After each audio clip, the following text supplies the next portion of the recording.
આ તરફ અમરેલીમાં પણ શિક્ષકોએ વિરોધ કર્યો હતો। જે ફરજિયાત ટેટ પાસનો નિર્ણય લેવામાં આવ્યો છે તેને લઈ વિરોધ કરાયો। ટેટ ફરજિયાત કરવાના નિર્ણય મુદ્દે શિક્ષકોએ પોતાનો વિરોધ નોંધાવ્યો હતો। અમરેલીમાં પ્રાથમિક શિક્ષકોએ એક દિવસીય ધરણા પ્રદર્શન યોજ્યું હતું અને પોતાની રજૂઆત કરી। ટેટ પરીક્ષામાંથી તાત્કાલિક મુક્તિ આપવાની શિક્ષકોએ માંગ કરી છે।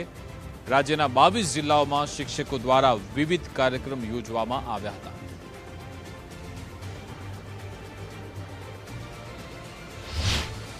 અખિલ ભારતીય પ્રાથમિક શિક્ષક સંઘ પ્રેરિત અને ગુજરાત રાજ્ય પ્રાથમિક શિક્ષક સંઘના આદેશ અનુસાર આજે અમે એક દિવસીય ધરણા કાર્યક્રમ અત્રે અમરેલી જિલ્લામાં રાખેલ છે। અમારી મુખ્ય માંગ 2010 પહેલાના જે શિક્ષકો છે એમને ટેટની પરીક્ષામાંથી મુક્તિ આપવાની છે। આ માટે આજે અમે અહીંયા એકત્ર થયા છીએ અને આ પછી આ બાબતે જો સરકાર અમને કોઈ નિર્ણય નહીં આપે તો આગળના ક્રમે અમે ગાંધીનગર અને દિલ્હી સુધી આ કાર્યક્રમનો વિરોધ પ્રદર્શિત કરવાના છીએ।